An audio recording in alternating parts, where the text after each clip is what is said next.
kelompok 5 sosiologi. Jadi teman-teman, hari ini kita kedapatan tugas untuk mewawancarai salah satu guru di SMA Negeri 83 ini. Nah, kira-kira siapa ya? Tapi sebelumnya, mari kita perkenalkan diri terlebih dahulu. Aku Miracle Zevanya sebagai reporter 1. Aku Arneti Rahmawati sebagai videografer 1. Saya Adelia Ramadhani sebagai reporter kedua. Saya Yohanes Christian sebagai videografer 2. Saya Samsudin sebagai reporter ketiga. Oke, check it out. Dadah. Jadi gurunya adalah Bu Nurul. Oke, Ibu, aku mau tanya dong, pekerjaan Ibu di SMA 83 ini apa dan sebagai guru apa Ibu? Kalau di 83 ini Ibu hanya sebagai guru biasa, tapi mengajar matematika kelas 12, matematika wajib dan kelas 10 juga. Oke Ibu, jadi di sini aku ada 3 pertanyaan yang akan aku Ibu tanyain. Yang pertama adalah, apa yang Ibu ketahui tentang norma?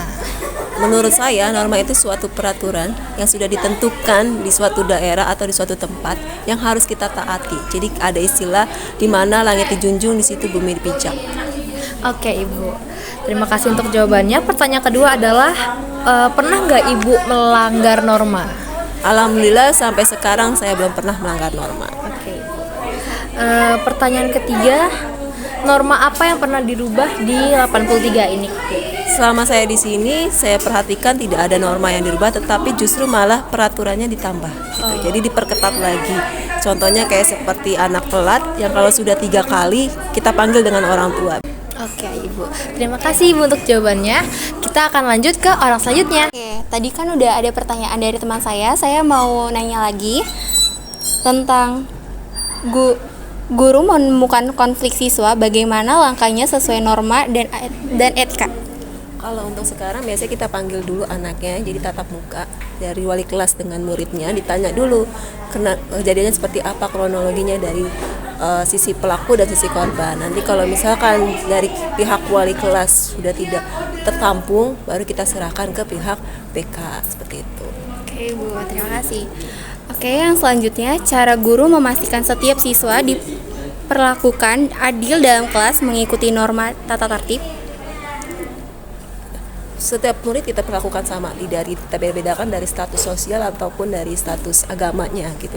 Kita akan perlakukan sama. Kalau misalkan dia berbuat salah, kita hukum dengan peraturan yang ada.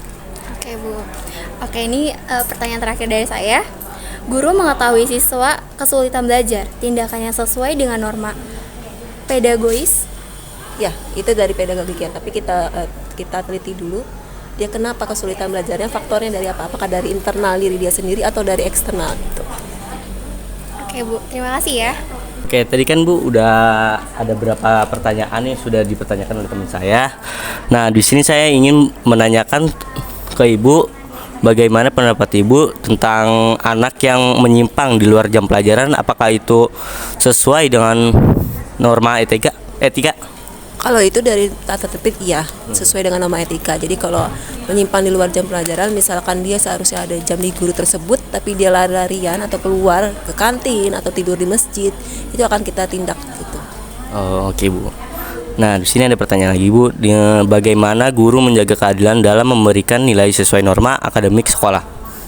Kalau dari siswa akademik, kita perhatiin tidak kita bedakan, semua sama gitu. Kalau misalkan dia mampu, ya kita benar-benar kita kasih nilai bagus. Tapi kalau dia tidak mampu, meskipun dia anak guru sekalipun, kita akan perlakukan sama. Nah, di sini ada seorang guru yang menyadari bahwa satu-satunya cara untuk menyelesaikan konflik antara dua siswa siswa adalah melibatkan orang tua mereka. Apa yang langkah yang sesuai dengan norma dan etika guru? Itu sudah bagus ya, karena memang orang tua harus tahu. Jadi kita tidak hanya menangani sendiri, orang tua harus tahu perkembangan anaknya. Jadi kita sama-sama supaya anak itu bagus, kita bekerja sama antara orang tua dengan wali kelas dengan guru-guru yang lainnya. Iya. Nah, di sini pertanyaan terakhir dari saya, bagaimana seorang guru dapat memastikan bahwa setiap siswa merasa dihargai dan diperlakukan dengan adil di dalam kelas sesuai dengan norma tata tertib sekolah?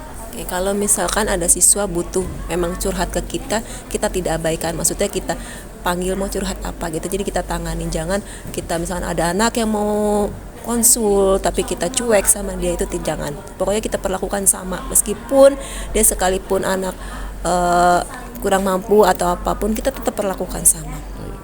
Terima kasih ya Ibu atas jawabannya. Oke, baik Ibu. Jadi kami sudah berada di penghujung acara. Semua pertanyaan sudah dijawab oleh Ibu. Sebelumnya kami kelompok 5 dari sosiologi berterima kasih kepada Ibu karena telah meluangkan waktunya ya Bu. Ya, sama-sama juga Ibu, terima kasih mau mengundang Ibu sebagai narasumbernya. Terima kasih banget ya. Ya Ibu, dari kelompok kami. Terima kasih. Sampai jumpa. Terima kasih ya Bu.